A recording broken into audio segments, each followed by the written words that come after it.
Stay in touch with us on Facebook and Instagram at Younique Yet Connected. You are now listening to the 32nd episode of Younique Yet Connected Podcast. The theme for this episode is the relationship ego reformist. Hello, brilliant souls in and around the world. Nolitha Fenton is my name. Olokazi is my clan name, and this is episode 32. A warm welcome to Younique Yet Connected Podcast, where we treat our episodes as mini workshops so we can best share the wisdom of systemic family constellations.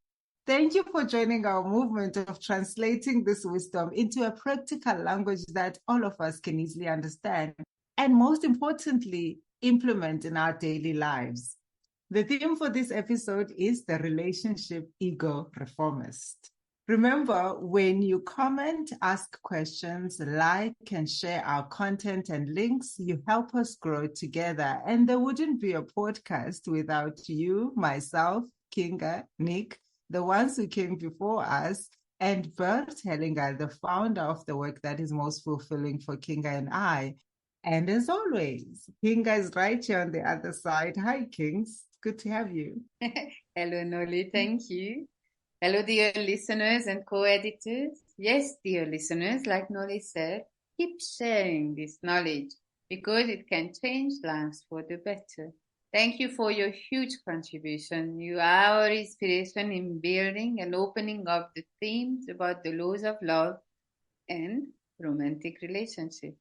Please continue to share your questions, comments, and insights on youniqueyetconnected@gmail.com and on WhatsApp 076-289-6670. Join our monthly virtual connection circle every last Tuesday evening. We always work with very interesting themes at every single time. To receive your link, subscribe on our website www.youniqueyetconnected.com or check updates on our socials at Younique Yet Connected.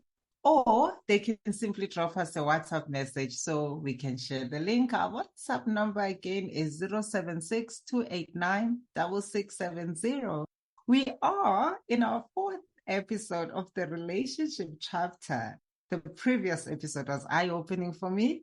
And before we get into this episode, let's refresh our minds by reading a quote that is a foundation of the natural development stages of the relationship episodes. It's all yours, Kings. Thank you. We will really read the quote from the previous episode from Tom Robbins, Still Life with the Woodpecker. When two people meet and fall in love, there is a sudden rush of magic.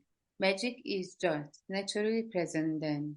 We tend to feed on that gratuitous magic without striving to make any more. One day we wake up and find that the magic is gone. We hustle to get it back, but by then it is usually too late. We used it up. What we have to do is work like hell at making additional magic right from the start. It is hard work, but if we can remember to do it, we greatly improve our chances of making love stay. As we promised in this episode, we start to look into the natural development stages of the relationship that correspond with our inner child development stages.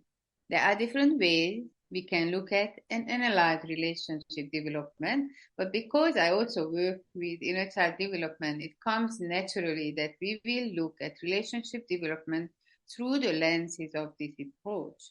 Here, the development stages are separated by the development phases of our identity in our relationship. As an added benefit, the development stages are also nicely linked in with the systemic family constellation work. As it always is with the systemic work, the present is rooted in the past. Even though we are in a new chapter of our podcast series, the perspective of the episode are still based on the basic principles of the laws of love and the previous 28 episodes. So in this new chapter, we will open up the laws of love by delving into our most intimate relationships and love life. Yes, we are getting intimate with our relationships and love life. And I'm eager to hear about the natural development stages of the relationship. Let us begin, Kings. John Bradshaw, the internationally acclaimed author of the book Homecoming and an inner child healing expert, mentioned in one of his talks how our relationship goes through the same development patterns that our childhood development should go through, moving from codependent to counterdependent to independent and finally reaching interdependent. Why did I say that the development stages we should go through in childhood? Because development means growth. And it often happens that we get hurt at one stage of our development and can get stuck there, or more like part of us can get stuck there with the pain of what we have experienced, and that part stops the development. Tell me about the part of us getting stuck there, because I've also just realized that I have gotten stuck in a codependent stage in my past life. I remember the experience of feeling this relationship is not growing. It's stuck and I didn't know what to do. We will have a chance to talk about this stuckness, but let's just start with talking about healthy development first. Psychoanalyst Erik Erikson divided our psychological development stages into 8 different stages, and quite unbelievably, by the age of 14, we go through 4 of them. So half of them is done by the age of 14. The infant, toddler, play, or before school, and school age. The 5th one is adolescence, where we combine everything that we learn in the first 4 stages. The inner child development is identity development. It answers the question of who are we in this world. Every development stage we have to go through a so-called identity crisis and come out with a newly developed ego strength. This crisis is very important and necessary and pushes us to grow. When the crisis has been successfully dealt with, we come out of it stronger and wiser than we were before the crisis hit us. The strong ego might sound like a bad thing because we were made to feel that it is unhealthy when our ego is strong. But actually, the stronger our ego is, the more our healthy independence is developed, and the more we are able to move beyond the ego because it is strong and not needy. The deeper our understanding of our identity, the more we are able to choose to cover it up with love and be compassionate with other people. In the natural stages of development of relationships, the partner's ego and own identity is allowed and supported to blossom into its fullness. Healthy, strong ego is good for everyone, and I know that this sounds like a paradox. Yeah, a healthy ego sounds about right, but yes, it does sound like a paradox because a lot of the teachings I've listened to about letting go of the ego. So this is really new insight. I believe what is often not mentioned in the different meditations and teaching is that there is an ego that is wounded and there is an ego that is healthy. When the ego develops on the healthy way, this healthy ego connects to other people by choice and not because it's forced to connect from the place of lack and try to have its unfulfilled needs filled by someone else. Thank you for that clarity. It brings such a relief to know that there is a wounded and a healthy ego, and the healthy ego is not so needy. Yes, it's not needy. It chooses to depend on other people because it wants connection. The healthy ego is very different from the needy one. The connection between the development stages and the ego strengths are very important because we come out from different stages with different knowledge and different strengths, like I mentioned. To experience healthy codependency at the beginning of our lives is very important because it creates innate trust and hope for the later stages of life. The codependent stage of the relationship is important and necessary for the exact same reason. This is amazing to hear. There's so much liberation in what you said.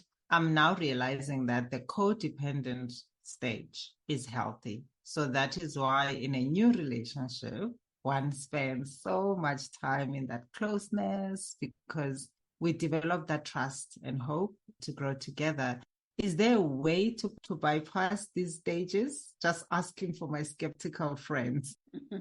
No, they are the natural stages of development of relationships. So they all are necessary stages. And because of that, they are a healthy way of learning to connect. So they build on each other, even though they can feel difficult, because in all stages, we have to go through that crisis to develop the resilience to be able to move into the next stage. When we will look into each stage, one by one, we will talk about good things and bad things that are linked to a certain stage and, delve into them a little bit. Yes, I would love that. I think it would be great to look at the good and the bad linked to a certain stage. Maybe it will help my skeptical friends. So let's talk first about why in the end, every stage, own unique way is good and necessary. Let's start with the good. They follow our childhood development of creating relationship with ourselves, with our identity. If you really think about who do you have a relationship with, yourself. The question is, who am I in this relationship? Concerning our identity, we reach the healthy stage of the relationship when we recognize that we actually are two independent people in a mutually supportive relationship. That is the highest level of a corporeal relationship. It can take up to 20 years for our relationship to reach this stage. Of course, the time needed depends on the original woundedness of the two people when they meet each other and get together, and on their willingness to work on healing themselves, and with that helping their relationship to grow into this beautiful wholeness. Going back to the original magic in Tom Robbins' quote, that we have to bring this magic back and back and back and back into our relationship, and this requires work. It is important how you come and what you bring into the relationship, and it's also what you are putting in. It's not all lost. It doesn't mean that just because you are 60 years old, you shouldn't go into a relationship. You can fasten it by doing the work. So that is the good thing. The beauty with the inner child and the constellation work is that the results are almost instant. Often you see the results in you instantly. And sometimes if you don't see them in yourself, look around in your family and in your partner and might just find the result there. Yes, I know. I recognize that in my own life. Talking about seeing it in your family, I've been seeing results a lot in my mom and my brother's lives. Kings, because there's something you said here. You said how long it takes for our relationship to reach this stage depends on the original woundedness of the two people. I'm sure some of us who have been through or are going through some relationship stuff right now are feeling kind of stuck. They're stuck again. And maybe are willing to do the work because maybe they just recognize that there is a wound there, and the rest of what you said is the original woundness of the two people in it and their willingness to work on healing themselves. Then this raises some questions in me that how important is it to heal together? And can one move forward if their partner doesn't want to work on themselves and they are the only one who says, I'm willing to do the work? And can the relationship be transformed for the better if it's just one person doing the work? Yes, I'm listening to you, and I'll tell you, because we are going into the codependent stage, or we're talking about it. Why is this a codependent question? I'm all ears. This is interesting, Shruti. How to recognize that I am in a codependent stage when I say that for me to be okay, my partner has to be okay. This means that I'm not self-sustaining and governing my emotion, but my partner's emotional stability governs my emotion, which links back to the previous episodes where we talked about if we need another people, or if we need another person or other people to stabilize us or not. In a codependent relationship, the expectation is that we should both feel and do the same. When I'm unhappy with the relationship, my partner must feel the same and be unhappy with the relationship and want to work on it. The truth is that my woundedness is mine, and only I can heal it. My partner's woundedness is his, and only he can heal it.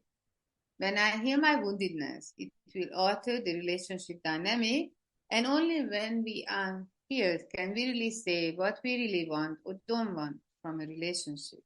On another note, I do agree that it is easier and speeds up the process of the development when two people are working together on themselves and on the relationship and not just one. When two wounded people who have chosen each other in their wounded stages decide to start the healing process, there is a lot of love needed between the two of them to be able to support each other through the healing. Talking about a lot of love that will be needed from the two wounded people. I relate to that. So last year we've had a conversation, or maybe this is a year before, where I was a bit frustrated about a situation, and you said you need to do the work and don't worry about the other person.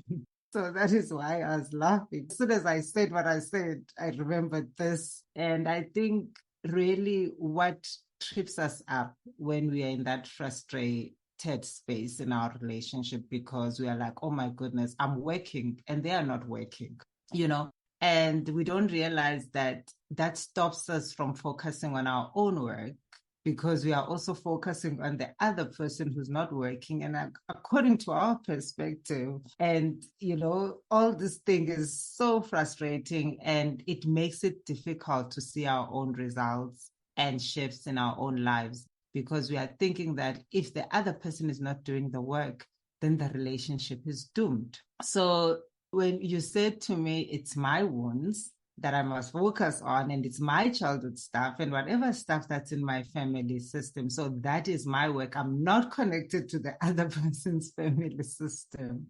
And I took that in, and it did have a relief effect on my marriage. And I was not bothered or worried trying to fix my partner. And as a recovering fixer, I needed that regulation. And thank you for being here to keep on regulating me when I start getting into the fixer mode. Yeah, so nothing results in the other person belongs to the next stage, to the counter dependency, and it is actually a good thing. Please remind me when we get there that we should talk about why this belongs there. Back to the original magic in Tom Robbins' quote, what happens in the codependent phase of the relationship that we can't imagine life without the other. We can stand and gaze into each other's eyes for hours. All we want is to be together and never be separated, to merge into one. We all know the term love is blind, or heard about the rose-tinted glasses. We are blinded by the strong feelings of unity and oneness. We lose ourselves in the relationship like we are not two people falling in love, but one person.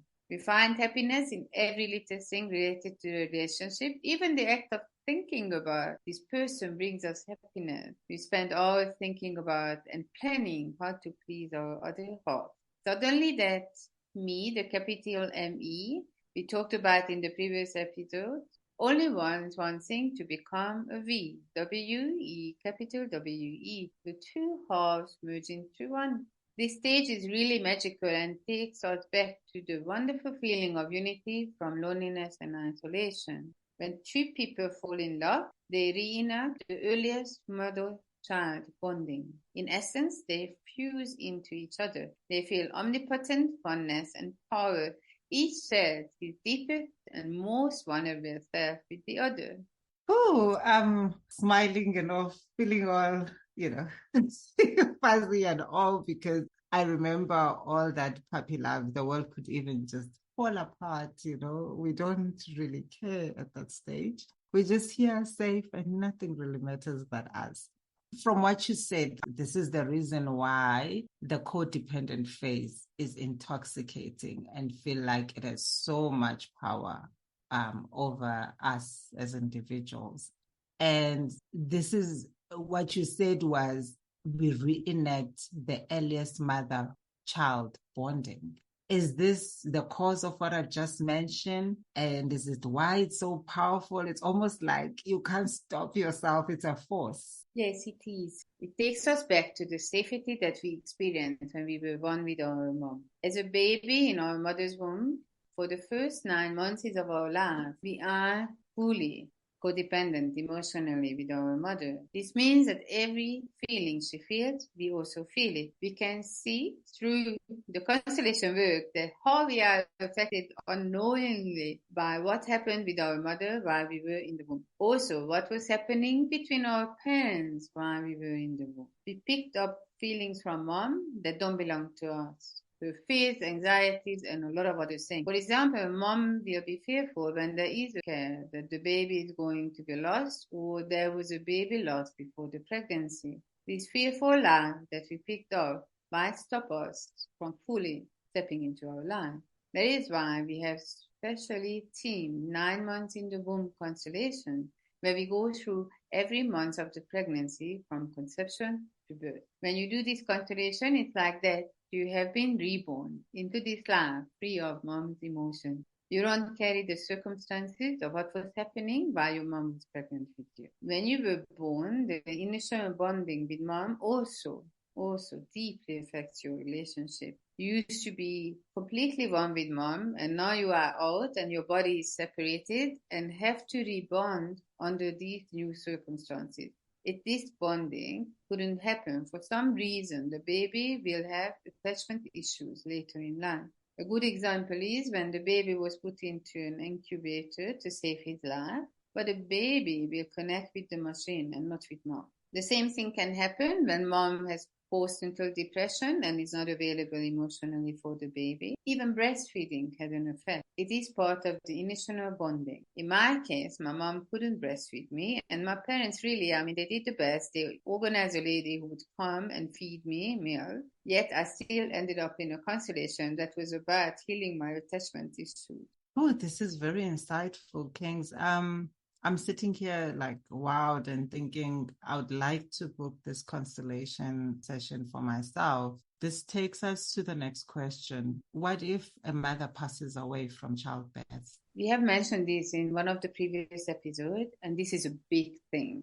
It doesn't only affect the baby, it affects the whole system, not just one generation, but generations to come. Because of the subconscious level, it can happen that the father is looked at as the murderer because giving birth to his child that killed the mother. Systematically, the healing comes in this situation when we recognize that the mom had a choice in having a child or not. The mom has made a choice to have the child at a full price that it might cost her. In the constellation work, we give back mom's dignity by honoring mom's choice. Then everything balances back into the right order. The father is free from being looked at as a perpetrator. Unfortunately, we often see in the field is that the surviving child might carry an enormous amount of guilt. One of my favorite Hungarian poets, Miklós Radnóti's poem, carried the heaviness of this guilt. He has a whole book titled as The Month of Gemini that is about the pain of the child whose mom and twin died when he was born. This is evident to me that mom dying during childbirth cannot be ignored. The magnitude of the loss is costly to the system, and I would like us to leave this episode here and let all of that mother-child bonding sink in so that we can start to reflect on our bond with our mother if we have the information. Kinga, do you have something that could help us in this regard, especially if we are not ready to book a constellation on what happened when we were in our mother's womb? I find that it helps a lot to submerge ourselves into a bathtub full of warm water. So that is kind of re-enacts in us that feeling of being in the womb with the fluid and in that warmth, and listen to lullabies and connect in with the safe holding experience through it. You can thank mom and dad for having you. You can imagine how your mom was caressing her tummy and talking to you lovingly while you were in the womb. Oh, lovely, Kings. I'm definitely going to do that one. Dear listener, do get in touch with us if this episode has triggered or revealed something in you or for you. Kinga, what are we opening up in the next episode? Just before the next episode, obviously, if you feel discomfort while you're in the bathtub, there may be something there, which was not comfortable while you were in the room.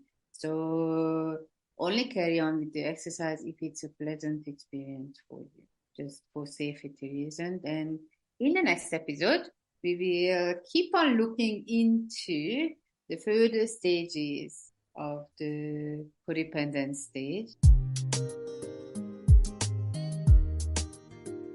And just again, if you feel like you're experiencing limiting patterns or relationship issues, something came up with this womb constellation, something it triggered in you, and would like to have an individual session or would like to come to one of the workshops, book a family constellation session with us on our website, www.youniqueyetconnected.com, or on socials, Facebook or Instagram. Our handle on both platforms is @YouniqueYetConnected.